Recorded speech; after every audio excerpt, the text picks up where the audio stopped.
1626 Médias. Apprendre Transmettre. et construire. Bonjour et bienvenue sur 1626 Médias. Je m'appelle Victor et je suis accompagné de Laurent Amblard, directeur de Théâtre de Saint-Lô.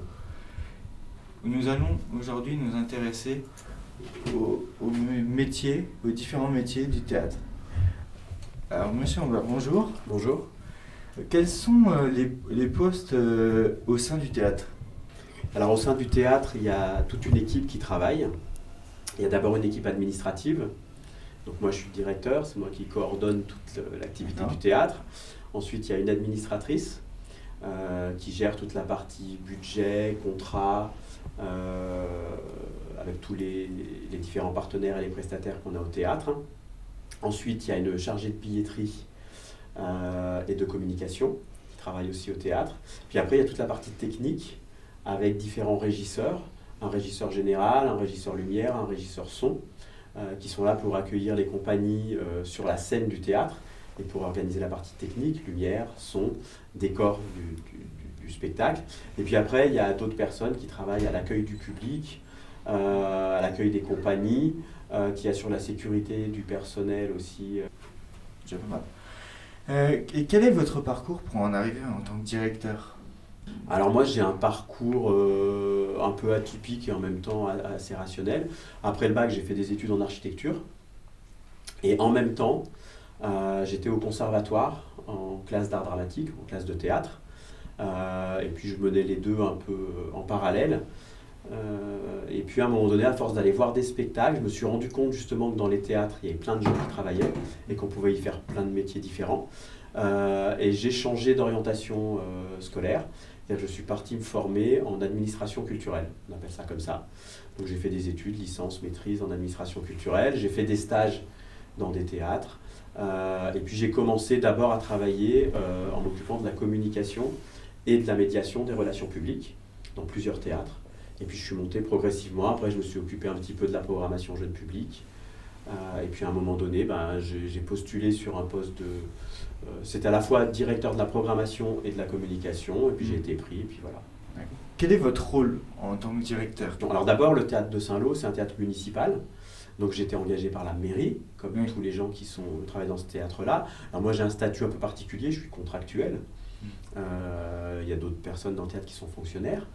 Moi je suis là pour coordonner le travail de tout le monde, pour organiser la saison culturelle et aussi les activités qui se passent au théâtre, parce qu'il n'y a pas que la saison culturelle, il y a aussi des activités associatives, il y a des troupes amateurs qui viennent jouer, des écoles de danse, l'école de musique aussi qui participent, on accueille le festival.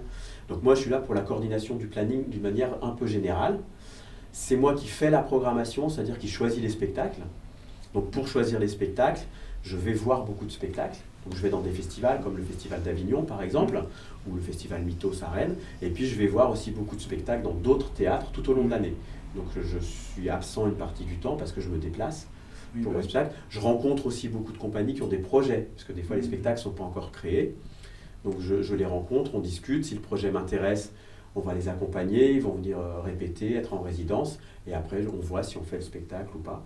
C'est moi qui suis responsable de la gestion du budget, c'est-à-dire je ne peux pas faire n'importe quoi. J'ai un budget qui m'est alloué par la mairie, on a aussi des subventions, et je ne peux pas dépenser plus que ce que j'ai. Voilà, c'est moi qui coordonne la communication aussi, qui fait les choix. Qu'est-ce qu'on va mettre en couverture de la plaquette, quel format, combien on en fait, comment on va la diffuser. Et puis je suis au contact aussi du public, en étant là présent tous les soirs de spectacle, pour voir comment le public réagit, pour discuter avec le public.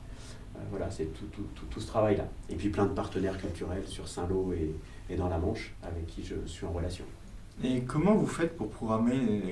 Sur quels critères vous basez-vous pour faire jouer les artistes en fait ? Les compagnies, les groupes Alors, d'abord, il y a des critères très techniques et très objectifs. Le théâtre de Saint-Lô, il a une scène qui a des dimensions. On a du matériel technique à disposition. Et donc, il faut que le spectacle que je choisis puisse venir techniquement à Saint-Lô. Il ne faut pas qu'il soit trop grand, par exemple. Ça peut arriver. Il y a des spectacles, je les vois, ils m'intéressent. Et quand on a la fiche technique du spectacle, ce qu'on appelle la fiche technique, je me rends compte que ce n'est pas possible techniquement. Donc ça, c'est déjà un premier critère objectif de choix. Après, il y a des critères de coût.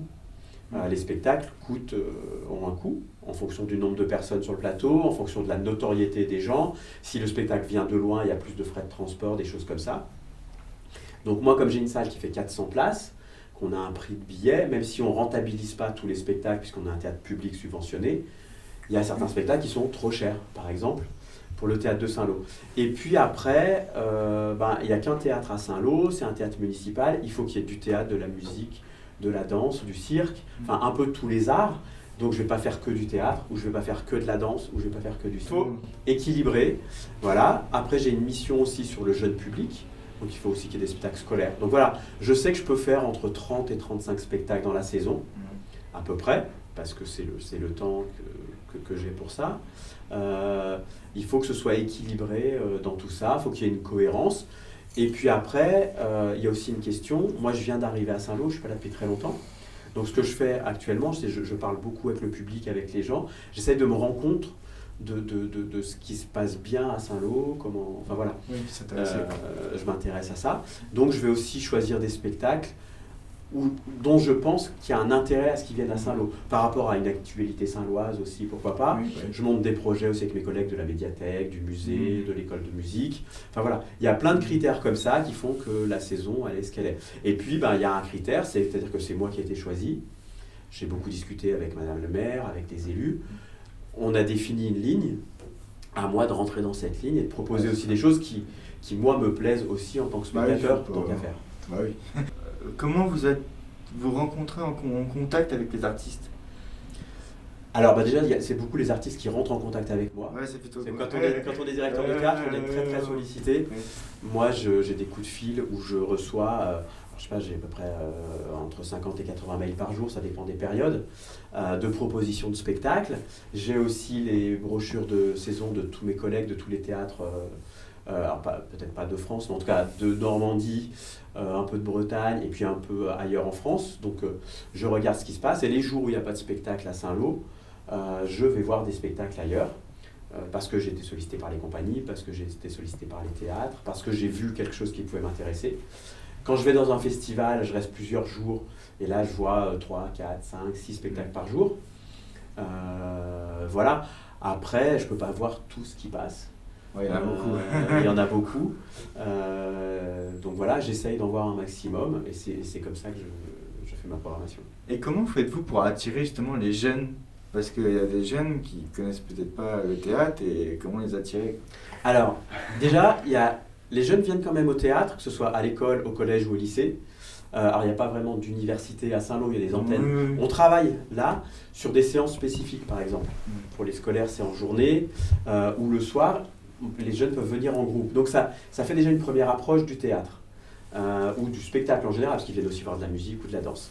Donc ça, c'est un premier point, c'est qu'il y a ce travail-là qui est fait avec, on va dire, des groupes scolaires, de manière générale, ou des groupes de centres sociaux ou de centres de loisirs.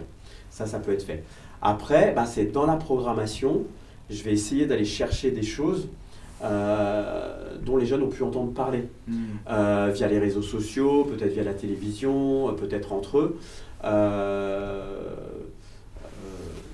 Voilà, alors je ne vais pas dévoiler ce que je vais faire la saison prochaine, mais je sais qu'il y a des gens qui sont là la saison prochaine, qui sont assez présents sur les réseaux sociaux, et je sais que ça va pouvoir attirer un public un peu plus jeune.